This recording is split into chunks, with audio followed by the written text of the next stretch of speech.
بسم اللہ الرحمن الرحیم وَأَنفِقُوا فِي سَبِيلِ اللَّهِ وَلَا تُلْقُوا بِأَيْدِيكُمْ إِلَى التَّهْلُكَةِ وَأَحْسِنُوا إِنَّ اللَّهَ يُحِبُّ الْمُحْسِنِينَ۔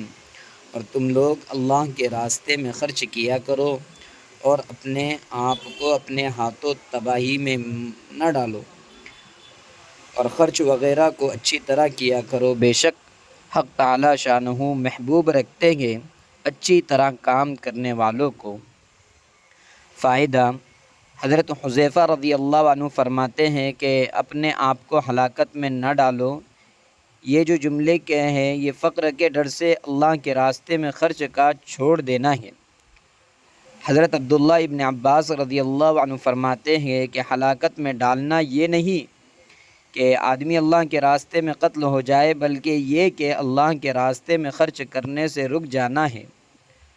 حضرت ضحاک رحمہ اللہ بن جبیر فرماتے ہیں کہ انصار رضی اللہ علیہم اجمعین اللہ کے راستے میں خرچ کیا کرتے تھے اور صدقہ کیا کرتے تھے۔ ایک سال قحط ہو گیا، ان کے خیالات برے ہو گئے اور اللہ کے راستے میں خرچ کرنا چھوڑ دیا۔ اس پر یہ آیت نازل ہوئی۔ حضرت اسلم رضی اللہ عنہ کہتے ہیں کہ ہم قسطنط دنیا کے جنگ میں شریک تھے۔ کفار کی بہت بڑی جماعت مقابلے پر آ گئی۔ مسلمانوں میں سے ایک شخص تلوار لے کر ان کی صف میں گھس گیا۔ دوسرے مسلمانوں نے شور کیا کہ اپنے آپ کو ہلاکت میں ڈال دیا۔ حضرت ابو ایوب انصاری رضی اللہ عنہ بھی اس جنگ میں شریک تھے۔ وہ کھڑے ہوئے اور ارشاد فرمایا، یہ اپنے آپ کو ہلاکت میں ڈالنا نہیں ہے، تم اس آیت شریفہ کا یہ مطلب بتاتے ہو؟ یہ آیت تو ہمارے بارے میں نازل ہوئی ہے۔ بات یہ ہوئی تھی کہ جب اسلام کو فروغ ہونے لگا اور دین کے حامی بہت سے پیدا ہو گئے تو ہماری یعنی انصار کے چپکے یہ رائے ہوئی کہ اب اللہ جل شانہ نے اسلام کو غلبہ تو عطا فرما ہی دیا اور لوگوں میں دین کی مددگار بہت سے پیدا ہو گئے۔ ہمارے اموال کھیتیاں وغیرہ عرصے سے خبرگیری پوری نہ ہو سکنے کی وجہ سے برباد ہو رہی ہیں، ہم ان کی خبرگیری اور اصلاح کر لیں۔ اس پر یہ آیت شریفہ نازل ہوئی اور ہلاکت میں اپنے آپ کو ڈالنا اپنے اموال کی اصلاح میں مشغول ہو جانا اور جہاد کو چھوڑ دینا ہے۔ وَيَسْأَلُونَكَ مَاذَا يُنْفِقُونَ قُلِ الْعَفْوَ۔ لوگ آپ سے پوچھتے ہیں کہ خیرات میں کتنا خرچ کریں، آپ فرما دیجیے کہ جتنا ضرورت سے زائد ہو، یعنی مال تو خرچ ہی کرنے کے واسطے ہیں، جتنی اپنی ضرورت ہو اس کے موافق رکھ کر جو زائد ہو وہ خرچ کر دے۔ حضرت عبداللہ ابن عباس رضی اللہ عنہ فرماتے ہیں کہ اپنے اہل و عیال کے خرچ سے جو بچے وہ عفو ہے۔ حضرت ابو یمامہ رضی اللہ عنہ حضور اقدس صلی اللہ علیہ وسلم کا ارشاد نقل کرتے ہیں کہ آدمی جو تجھ سے زائد ہے اس کو تو خرچ کر دے، یہ بہتر ہے تیرے لیے، اور تو اس کو روک کر رکھے، یہ تیرے لیے برا ہے، اور بقدر ضرورت پر کوئی ملامت نہیں۔ اور خرچ کرنے میں ان لوگوں سے ابتدا کرو جو تیرے خیال میں ہے، اور اونچا ہاتھ یعنی دینے والا ہاتھ بہتر ہے اس ہاتھ سے جو نیچے ہو یعنی لینے کے لیے پھیلایا ہوا ہو۔ حضرت عطار رضی اللہ عنہ سے بھی یہی نقل کیا گیا کہ عفو سے مراد ضرورت سے زائد ہے۔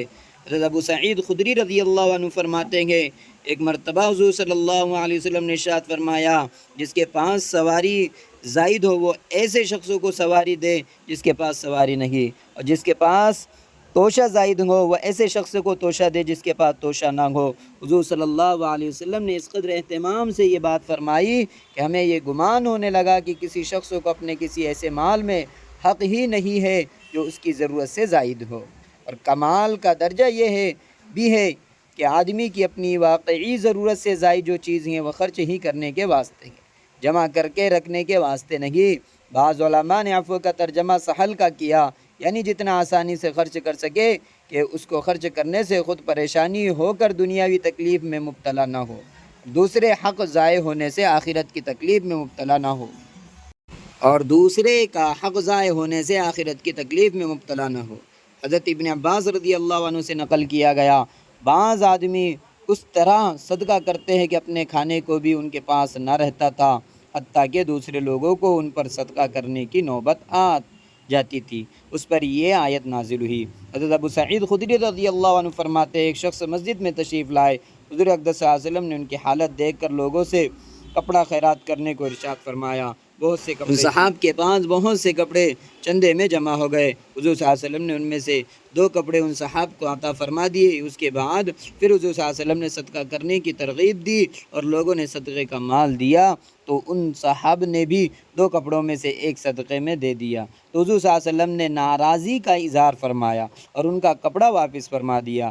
قرآن پاک میں اپنی احتیاج کے باوجود خرچ کرنے کی ترغیب بھی آئی ہے، لیکن یہ انہی لوگوں کے لیے ہے جو اس کو بشاشت سے برداشت کر سکتے ہو، ان کے دلوں میں واقعی طور پر آخرت کی اہمیت دنیا پر غالب آ گئی ہو، جیسے کہ آیت کے سلسلے میں نمبر 38 پر یہ مضمون تفصیل سے آ رہا ہے۔